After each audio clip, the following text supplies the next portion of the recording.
هاتووەتە دوکانێکی شیرینی. شیرینیە خۆماڵیە جیاوازەکان بۆ جەژن دەکرێت. سەردار دەیەوێت بۆ ئەم جەژنە بە لوقم و گەزۆ و کونجی و شیرینی خۆماڵی پێشوازی لە میوانەکانی بکات. خۆماڵیەکە باشترە لەبەرەوەی خواردنەکەی تۆ پێشکەشی میوانیەکەی ئەخورێت یەکسەر، بەڵام چکولێتەکە جارێ لەم وەرزەیە گەرمە ئەچێتە گیرفان و جارە تا ڕۆی تەماڵەنیوی تۆ لە گیرفانتە. ئێمە زیاتر ئەمانە بەکارێن. بەپێی ئامارەکانی یەکێتی هاوردە و ناردنکارانی سلێمانی بۆ جەژنی قوربان با بڕی 50 ملیۆن دۆلار زیاتر لە 1,600,000 کیلۆ نوقڵ و چوکلێت و شیرینی و میوەی وشکرا و هێنراوەتە پارێزگای سلێمانی. بەڵام ئەوەش ڕێگەی بە شیرینی خۆماڵی وەک لوقم و گەزۆ و کونجی و مەسکەت و لەبزینە لێژ نەکردووە.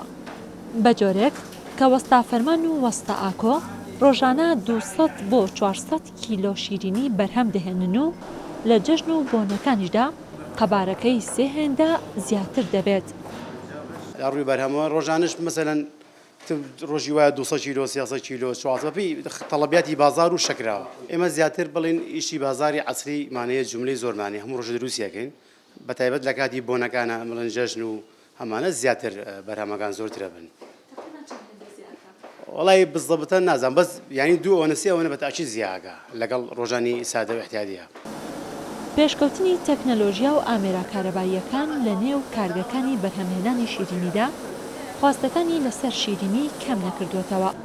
وەستا فەرمان و هاوڕێکانی کە زیاتر لە 20 ساڵە کارگەیەکی شیرینی بەڕێوە دەبن بە دەست و توانای خۆیان شیرینیەکان ئامادە دەکەن. خەڵک حەزی لێژی دەسە زیاتر. ساخەڵک کە زۆری حەزەکا بێ بۆ لای ئێمە لەبەری کازانی شەکەمان ئیشی دەست و ڕۆژانەیە. ئێمە هەموو ڕۆژێ بە فرێشی دروستیەکەین بەدەست بە شفرەکانی بڕین زۆر خەڵک حەزی لەوێ خەڵکێ بۆ لە ماڵە متعالەوە وەرەگرم کە ئێم بۆ ئێرە بەدەستێ بڕن.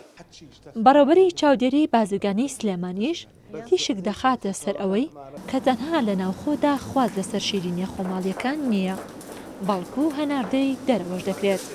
هەندێک تایبەتمەندی ئەو شیرینانی کە لای خۆمان هەیە هاوڵاتی بەکارهێنێ وەکو شوێنەکانی تر نییە لەبەرەوە سێرەکەی ئێستا ئەو شیرینانی خۆشمانشێت بۆ دەروی وڵات ینی هاوڵاتی بۆ هەدیی بە بۆ دەروی وڵات ئەمەوە کەم ئێمە بتوانین برەوەیەکی زیاتر بەم شیرینانە بین و ئاسانکاری زیاتریان بۆ بکرێت لە هێنانی ئەو مادۆکە و ئەو شتانی کە هەیە بۆ پێکاتنی ئەو شیران ئەو شیرینمەنانە. گەلی کورد وەک نەریتێکی هەمیشەیی لە کاتی بۆنە و جەژن و ئاهەنگەکاندا بە شیرینیەوە پێشوازی لە میوانەکانی دەکات. هەر خێزانە و دەیەوێت شیرینی جیاواز و تایبەت پێشکەش بە میوانەکانی بکات و لەم جەژنەشدا شیرینیە خۆماڵیەکان زیاتر پێشکەش دەکرێت.